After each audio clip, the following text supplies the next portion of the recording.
What's going on, guys? My name is Young Couture, and today I'm going to show you guys how I made Powder Blue Skies. Powder blue sky, I got butterflies. You got me all tongue-tied, so lost in her eyes. Alright, now here we are in the Ableton session. I have the instrumentals and the vocals broken up. We're going to start with the instrumental. So the song started after I had bought a brand new guitar from Sam Ash. I got this Squier Tele Deluxe. I just loved it. It sounded great in the store. So I purchased it, brought it home, and how it is with every guitar that you buy brand new, you're like, oh, I just want to play it. I want to find something. I want to write a song on it. So I was fooling around, and I landed on this.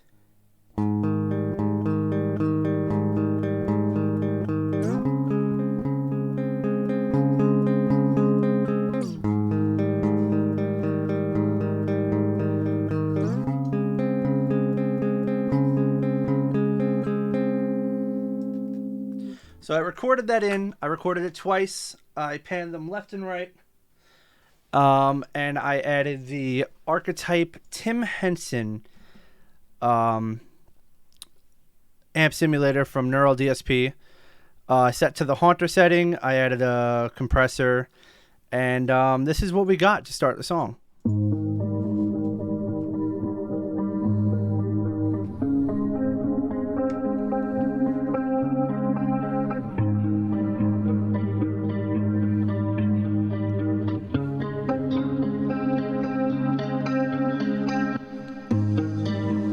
So once I got that, I'm like, okay, I love it. Sounds beautiful. Sounds amazing.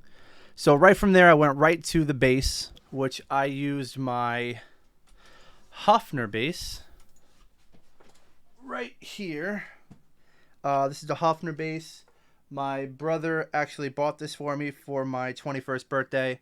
And I just love this bass so much. So I decided to use it on this song. So I was fooling around trying to find a bass line, and I was trying to make it too complex. So I settled on, what if I just played the bass notes of that little chord that I came up with? And this is what I came up with.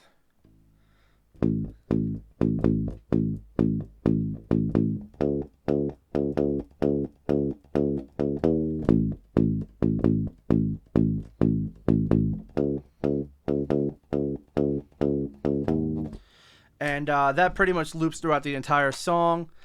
So yeah, so I recorded that in, and I put on a bunch of plugins just to make it sound really nice. And I ran it through the Archetype Corey Wong by Neural DSP, set to the J bass setting, and this is what we got. Oh.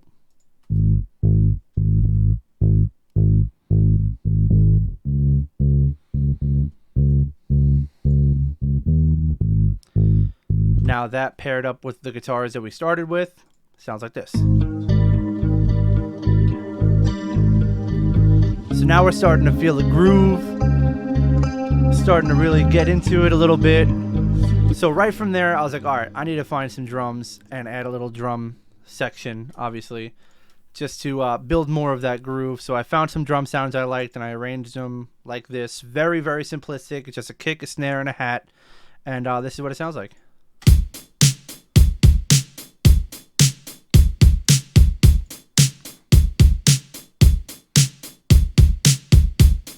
So now with the bass and the guitars, we're starting to get a feel now, and this is what it is.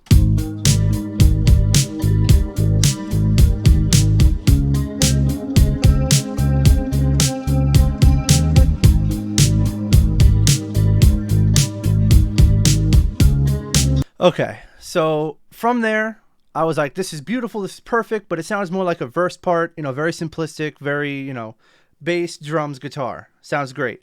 But I want to add more, so I wanted to start building up the chorus section. So for that, I got the little Ableton pack by Brian Funk, who is actually the man who trained me on how to use Ableton and started me on my miserable music journey.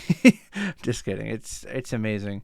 I love making music. But so I downloaded his Casio CZ1 pack, and I have it set to the 4th preset, and this is what it sounds like.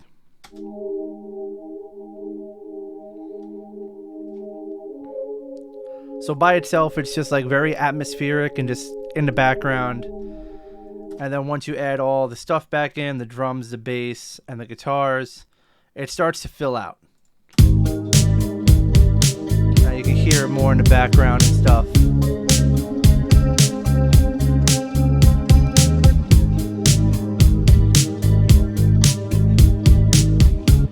So from there, I found a little melody using the chords that I already played. I used the highest note in there, and I just fooled around, and I came up with this little melody to play on it.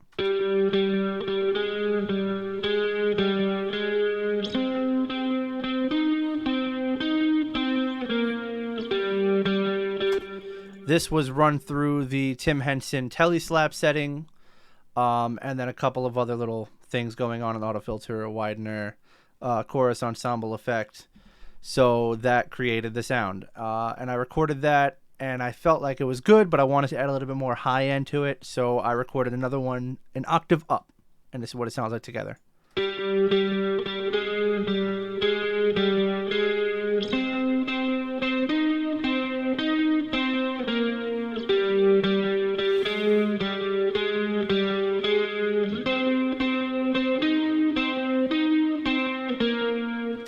So from there, it was sounding great. This is everything all together.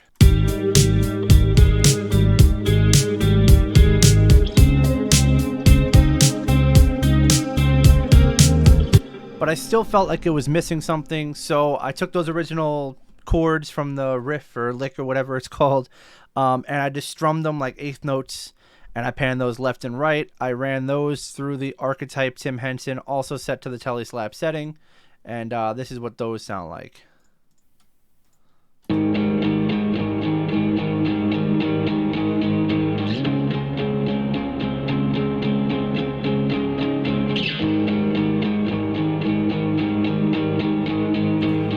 So with that playing with everything, sounds like this.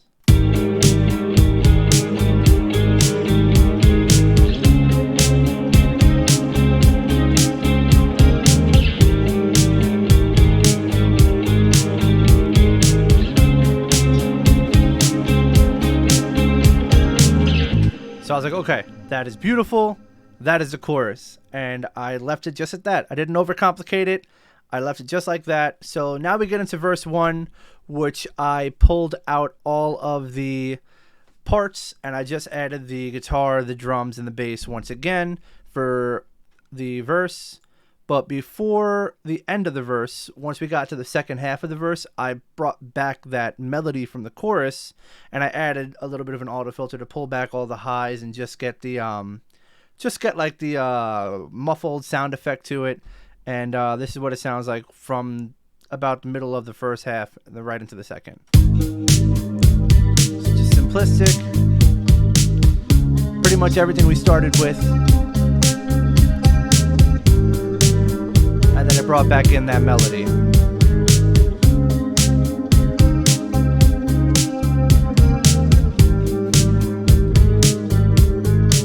And then from there it goes right back into the chorus, which you guys have already heard, right into this little bridge section after the second verse, chorus once more. We go right into this little bridge section, which I really wanted to get an acoustic guitar on the song. I wanted a little acoustic section to pull back from everything and become a little bit more intimate. So I grabbed my acoustic guitar and I started playing this, and this is what we have. Panned left and right.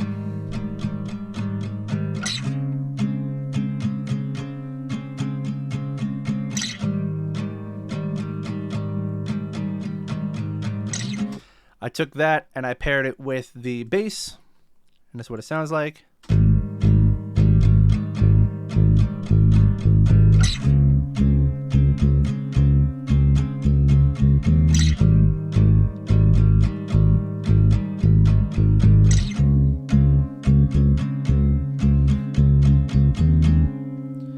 So I thought that sounded beautiful, but it was lacking something. There was something that was missing that I had to add in. So I grabbed my guitar once again, and I found the chords about an octave higher, and I just strummed them on my electric guitar, running it through the Corey Wong Archetype set to the DI shimmer setting. And this is what we got with that.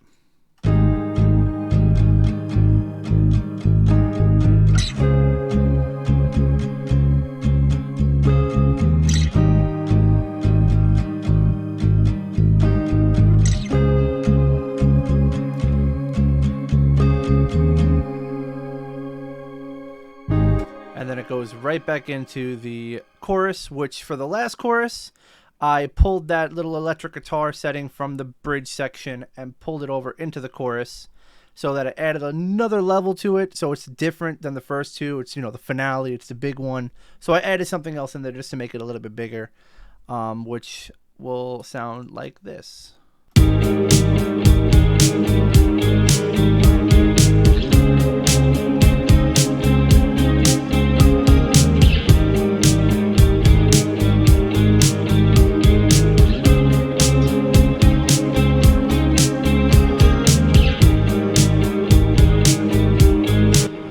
So from there, the entire song is pretty much done. I copied over all the settings towards the end because I wanted to let it play out a little bit, but I didn't bring the melody or the little synth pad Casio setting over.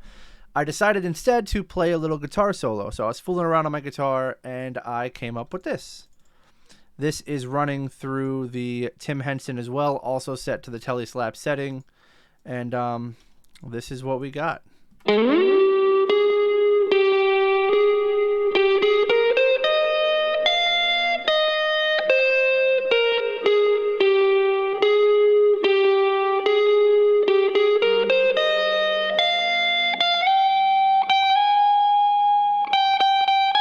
Now, as you guys could hear, there's a little bit of like some imperfections in there. I hit some other notes and quickly mute them and stuff because this actually was supposed to be just the demo take, just so I wouldn't forget the solo.